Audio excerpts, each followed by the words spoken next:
खबीस कामों की ये जड़ है कि अपनी माँ पर भी कभी गलत नियत से हाथ डाल सकता है। हजरत मेरा दूसरा सवाल है, जिस तरह पेशाब नापाक है इसी तरह शराब नापाक है। बुरा दोस्त इतना खतरनाक होता है जो गलत काम करवा के रहता है।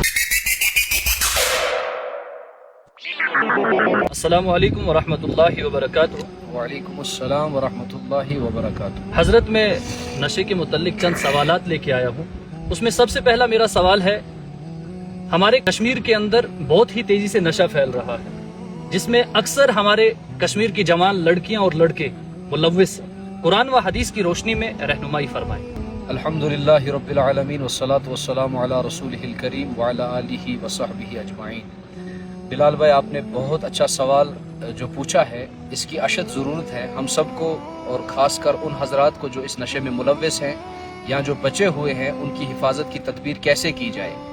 कुरान ने 3 दुश्मनों को बयान किया। इंसान के 3 बड़े दुश्मन हैं। एक सबसे बड़ा दुश्मन जो शैतान है, और शैतान का काम है इंसान को उकसाना। वो खून की तरह इंसान की रगों में दौड़ता रहता है और गुनाहों के रास्तों पर जाने के लिए उबारता है। अब गुनाहों के 2 रास्ते हैं, एक है माली रास्ता, एक है बदनी रास्ता। जो नशे की जो चीजें हैं, कुछ इनका नशा जो है कि वो पैसों का है, और कुछ जो है वो बदनी है, जो बदन को नुकसान देता है। सबसे पहला दुश्मन शैतान है। अब शैतान का काम है उकसाना, गुनाहों की तरफ रागिब करना। दूसरा, कुरान ने जिस दुश्मन को बयान किया वो है नफ्से अम्मारा, जो उकसाता रहता है, इंसान को उभारता रहता है गलत काम करने के लिए। और जो तीसरा जो दुश्मन है, जो सबसे बड़ा खतरनाक दुश्मन है, जिसको उलमा ने किताबों में लिखा है कि ये इतना खतरनाक दुश्मन है, वो है बुरा दोस्त। बुरे दोस्त इतने खतरनाक होते हैं, शैतान तो उकसाता है, वसवसे डालता है, और नफ्से अम्मारा भी उकसाता है और गलत कामों की तरफ इंसान को रागिब करता है। और बुरा दोस्त इतना खतरनाक होता है जो गलत काम करवा के रहता है। माशरे में इस वक्त जो नशा, चाहे वो ड्रग की सूरत में है, चाहे वो चर्स की सूरत में है, चाहे वो शराब की सूरत में है, कुरान करीम में अल्लाह ताला इरशाद फरमाते हैं, या अय्युहल्लज़ीना आमनू इन्नमल खम्रु वल मैसरु वल अज़लामु रिज्सुम मिन अमलि शैतान फज्तनिबूहु लअल्लकुम तत्तकून। ईमान वालों, नशे आवर जितनी भी चीजें हैं ये रिजस है। रिजस कहते हैं गंदगी को।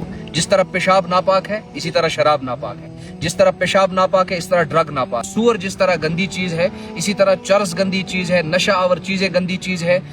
इस नशे से क्या असरात जिस्म पर पड़ते हैं, इसको उम्मुल खबाइस भी हदीस में कहा गया और उम्मुल फवाहिश भी कहा गया। उम्मुल खबाइस यानी कि तमाम खबीस कामों की ये जड़ है, यानी कि अकल की दुश्मन है ये।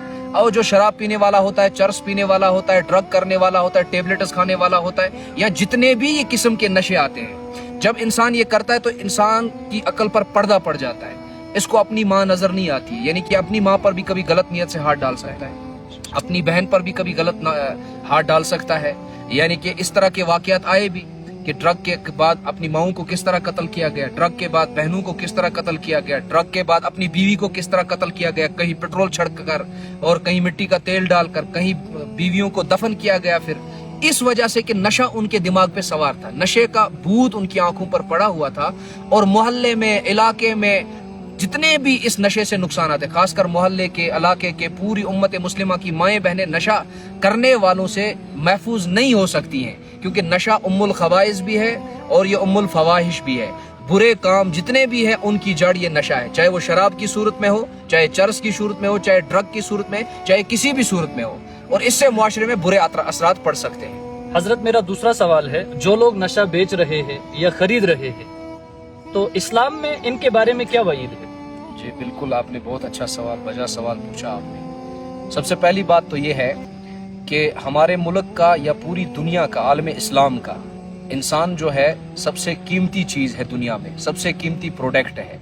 और एक इंसान को नाहक कत्ल करने वाला ऐसा है जैसे उसने पूरी इंसानियत को कत्ल किया। और हमारा इस्लाम ये दरस देता है कि अगर आपने एक इंसान की जान बचाई तो आप यूं समझे कि आपने पूरी इंसानियत को बचाया। यकीनन इस मुल्क का, खासकर हमारे मुल्क हिंदुस्तान का सबसे बड़ा दुश्मन वो है जो गन उठाए, टेरर हो और लोगों को बेगुनाह कत्ल करे, वो भी दुश्मन है और सबसे बड़ा दुश्मन है वो। लेकिन उससे बड़ा दुश्मन मेरे नजदीक, मैं समझता हूँ, वो इंसान है جو باپ ایک بچے کو بچپن سے پالتا ہے، اسے انگلی پکڑ کر چلاتا ہے، پڑھاتا ہے، پالتا ہے، پوستا ہے، لاکھوں روپیہ اس پر خرچ کرتا ہے، جب اس کی عمر 12، 13، 14 سال سے 18 سال یا 20 سال کی عمر کو پہنچ جاتی ہے، ایک بوڑھے ماں باپ کا وہ آسرا ہوتا ہے، سہارا ہوتا ہے۔ اب بوڑھے ماں باپ کو یہ امید ہوتی ہے کہ میری کمر جھک گئی، میرے ہاتھ جھک گئے، اب میرا جوان بیٹا تیار ہو گیا۔ اب میں نے جو پہلی بات کہی کہ اس ملک کا گن اٹھانے والا بھی دشمن ہے اور بے گناہ قتل کرنے والا بھی دشمن ہے، لیکن اس سے بڑا دشمن وہ انسان ہے جو اس بوڑھے ماں باپ کے سہارے کو بڑھاپے کی عمر میں اس جوان کو نشے میں گرفتار کر دیتا ہے، چاہے وہ ڈرگ کا نشہ ہے، چاہے وہ شراب کا نشہ ہے، چاہے وہ چرس کا نشہ ہے، چاہے وہ افیوم کا نشہ ہے، چاہے وہ گانجے کا نشہ ہے، چاہے وہ براؤن شوگر کا نشہ ہے، چاہے وہ ٹیبلٹس کا نشہ ہے، کوئی بھی نشہ ہے۔ یہ نشہ اتنی خطرناک بیماری ہے، میں نے پہلے ہی 2 باتیں جو آپ کو کہی کہ نشے 2 طرح کے ہیں، ایک کو جسم کا نقصان ہے، ایک مالی نقصان ہے، اس سے دونوں نقصان ہے اور معاشرے پر اس سے برے اثرات پڑتے ہیں۔ تو میں یہ سمجھتا ہوں کہ اس قوم کا، چاہے وہ کشمیری قوم ہو، چاہے ملک ہندوستان ہو، پوری دنیا کے جتنے بھی نشے بیچنے والے ہیں وہ سب اس دنیا کے سب سے بڑے دشمن ہیں، اس ملک کے سب سے بڑے دشمن ہیں۔ چلیے جزاک اللہ۔